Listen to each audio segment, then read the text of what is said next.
We retain our vital interest in Korea. We have negotiated with Korea, with the Republic of Korea, a mutual security pact which develops our security system for the Pacific. That was then President Dwight D. Eisenhower delivering a State of Union address on January 7th, 1954, approximately 5 months after an armistice was signed between the U.S. and North Korea, ending organized combat operations and leaving the Korean peninsula divided, much as it is now, at the 38th parallel. The so-called police action prevented the reunification of Korea at the time. The U.S. had taken charge of the Japanese occupation in the southern part of the country at the close of World War II in August of 1945.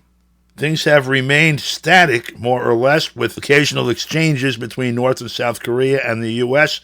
and North Korea, up until the Trump administration. Then President Donald Trump went to North Korea and met with the North Korean leader at the time, Kim Jong Un.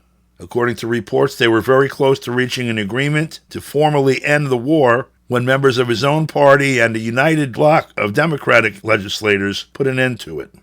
Caleb Maupin is a New York-based author and political commentator. He's also a reporter for RT News Agency and an activist known for his support of populist communism.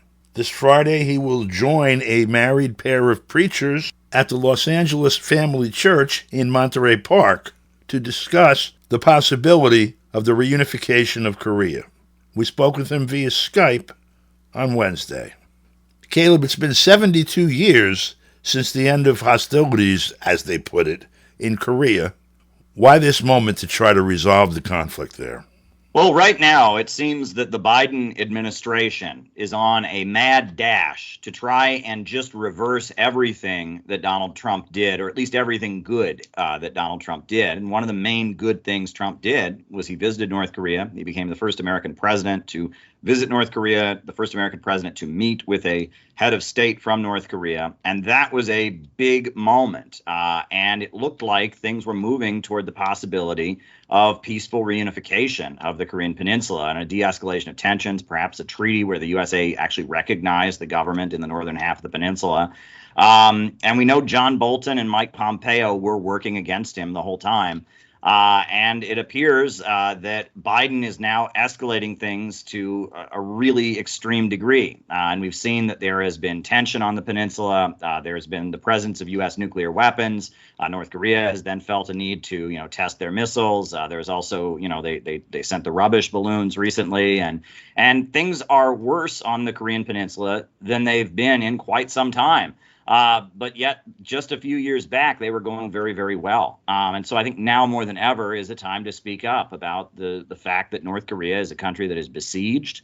It is a country that wants peace. It is a country that is determined to hold out and not just be, attacked and threatened. And that the approach that the Biden administration is taking is just not good for the world, and it's not good for the United States, and it's not good for the Korean Peninsula. The present situation is a legacy of World War II, and Americans have a very strange perception of World War II, watching all these movies and hearing their grandparents talk about it and such. It's not exactly useful analyzing what's happened now. But it was, in essence, two separate wars, one in Europe and one in Asia. At the end of it,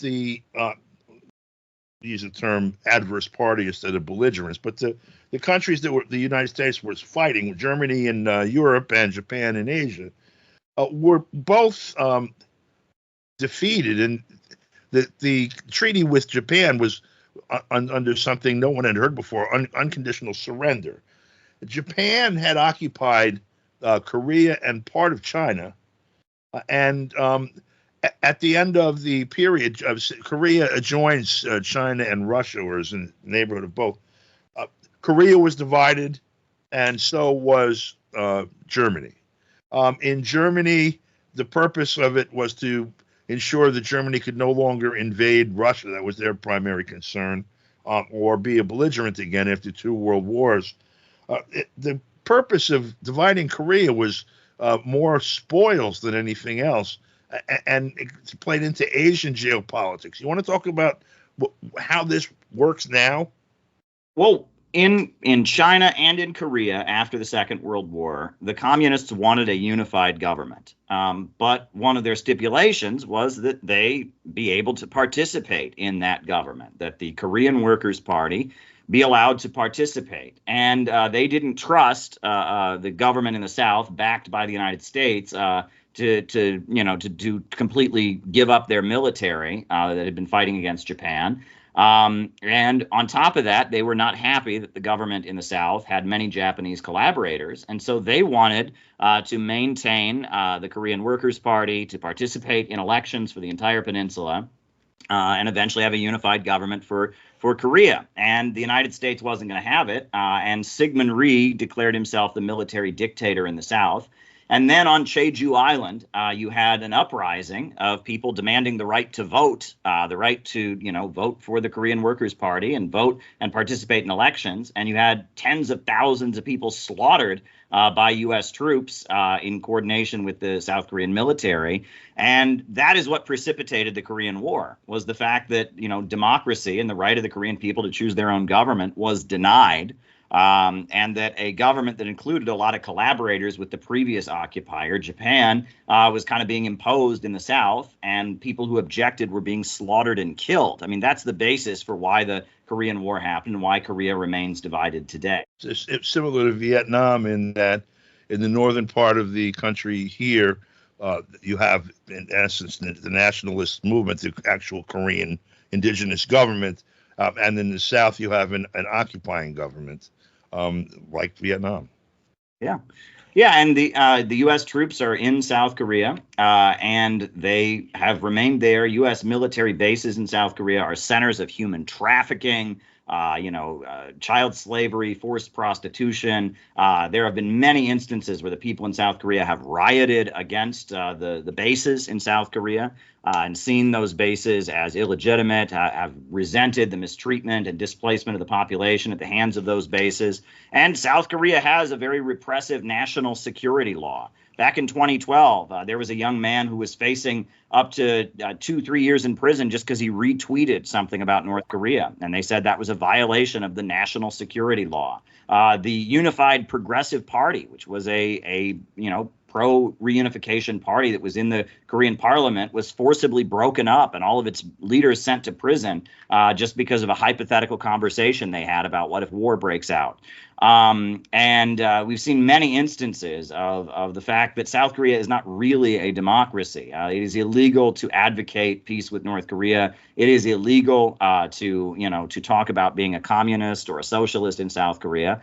And because of that, the people in South Korea, even though there is mass sentiment for reunification with the North, and we saw that, at the Olympic Games, where there was just huge applause and support for the United Olympic team that played at the Olympics, and there is mass sentiment for reunification, but you wouldn't see that because South Korea is a heavily policed authoritarian society. So let's talk about this effort now, removing the line. Sure. Well, it's going to be an event in Los Angeles hosted by LA Family Church in Monterey Park. And it's going to be me and Reverend Joshua Holmes. And we're going to bring with us two perspectives on Korea and the road to reunification. He's bringing with him his religious perspective as a pastor of a Korean church. I'm bringing with me my background as an anti-imperialist activist and or an international reporter for RT and such. And it's going to be quite interesting because, the audience is going to be a lot of conservatives and a lot of Trumpers. But everyone who admires Trump knows that one of his greatest achievements was what he did on the Korean Peninsula. And I'm going to be, presenting the perspective of the conflict from North Korea's view to this conservative audience. And Reverend Joshua is going to be bringing the perspective of his church and people in Korea from the other side, but we're going to be focusing on how we can move toward peace and what role American young people can play in building a mass movement and mass sentiment for that. The hope is that if Trump is reelected, things in the Korean Peninsula can go back to improving as they were under Trump. Caleb, thank you very much for your time. Sure thing. For KPFK, I'm Don DeBar.